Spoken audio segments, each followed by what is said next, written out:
Thank you so much for your time today, Muktar. Let's get into this new change we're seeing there and the new corporate identity from the from the Nigerian Exchange Group. What do you make of the developments we've seen so far? Well, it's a good thing. This is something we stockbrokers have been preaching for years, and so we've seen the rebranding. We've seen that it's going to be run professionally. We're going to see it's going to be like a private-driven. Finally, the Nigerian Stock Exchange is like a private-driven stock exchange, like any other world-class stock exchange in the world. So the unveiling and the branding of the unveiling of the new logo and also the branding is a good thing for everybody. And going forward, we are going to see a lot of innovations. We are going to see it's going to attract a lot of investment, especially into Nigeria. I just believe that that's the best thing that will happen, and it's happening at a time like this. And so it's good. It's good news for the market.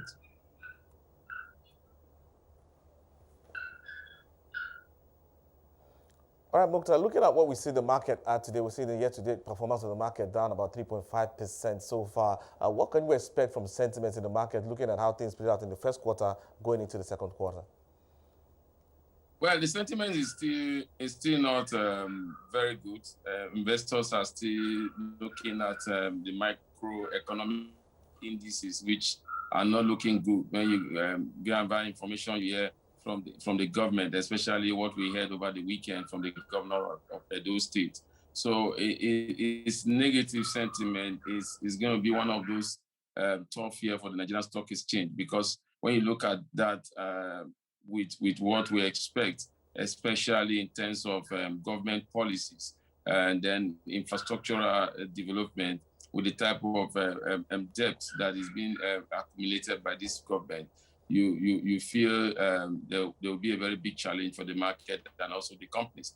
But we will not know so much about what will happen in the second quarter until we begin to see those results from the first quarter, especially from the big weight. And we expect those results on a detailed first quarter result to start tripping in anytime from now, especially from the major companies like the banking sector and the conglomerates. From there, we'll begin to know what direction the market is going to move this year and this in the second quarter. So for now, I think those results will be the determining factor where you can precisely say this is what we are going to expect in the second quarter. And remember that some of these companies will be paying interim dividends. So their first quarter result will determine what we expect in the interim, and then people will begin to look at third quarter, then final year by the results. So it's something we are all looking forward to.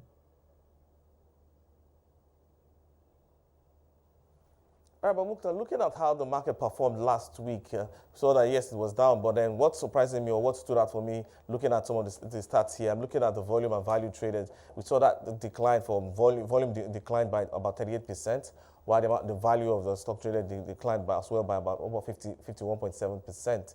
We're seeing that some of the stocks in this zone, talking about the most traded stocks by volume, we've seen Zenith Bank and Access Bank, more or less the banks are taking the day when you talk about volumes and value there. Is that what we can expect this week, and why are we seeing this for the banks, that this interest for the banks? Well, in the total index we've seen today also, the same thing transpired today. We are seeing volume and value also going down today also after the close of market today. Is still the same trend we've seen. So the banking sector seems to be enjoying they won't be the only one enjoying the volume. And like I jokingly told the colleague before I came on air, why is it the banking sector that enjoying the volume? All of them are just getting 5 kobo, Zenith Bank 5 kobo, Access Bank 5 kobo. Then losers also, they're losing by 5 kobo. So in terms of gold, I think it just, like I said, the investment sentiment seems to be negative for now. And most investors are looking and waiting for those results to come in. Most of the banks have already informed the investors that they will soon be releasing their first quarter result. I think what we're seeing is that a lot of investors are sitting on the fence, waiting for this result to come, then they will begin to make decisions. You shouldn't forget that some of these investors also have dividend that they've just received.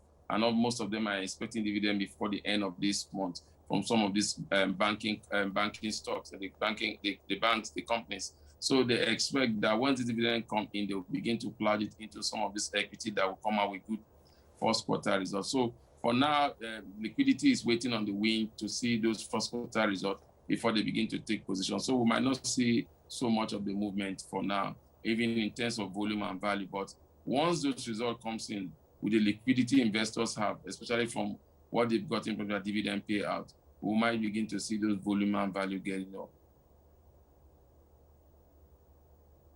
But Muktar, looking into the second quarter, though, what catalyst do you think could help drive sentiment in the market? I think all catalysts will help drive sentiment in the market in the second quarter. For me, would be, like I said, the first quarter results, and then macroeconomic indices that will come out, especially when we look at policies of government. If not being any clear-cut government policy. For companies, like I said, it still remains those first quarter results that will come out. Then for the general economy, we'll begin to look at some of the positive things that may come out from government. We need to look at the external reserve. We need to look at the exchange rate. And one positive that we can move the market in the second quarter is if we see those foreign investors begin to come in, especially if exchange rate stability is able to be, they were able to stabilize the exchange rate market. So if we do that, then we see foreign investors come in the second quarter. Those will be the main catalysts that I think would drive the market in the second quarter. Outside of that, it's going to be a very big challenge for the market in the second quarter if we don't have the stability, especially the exchange rate regime, to attract those portfolio investors that we used to attract before. So for me, the major catalyst for the second quarter would be, one, those results that will come out from the first quarter, how they will look like. Secondly, if you have exchange rate stability, and then with that exchange rate stability, then we'll begin to see those foreign investors come in. That for me will be the catalyst for the second quarter.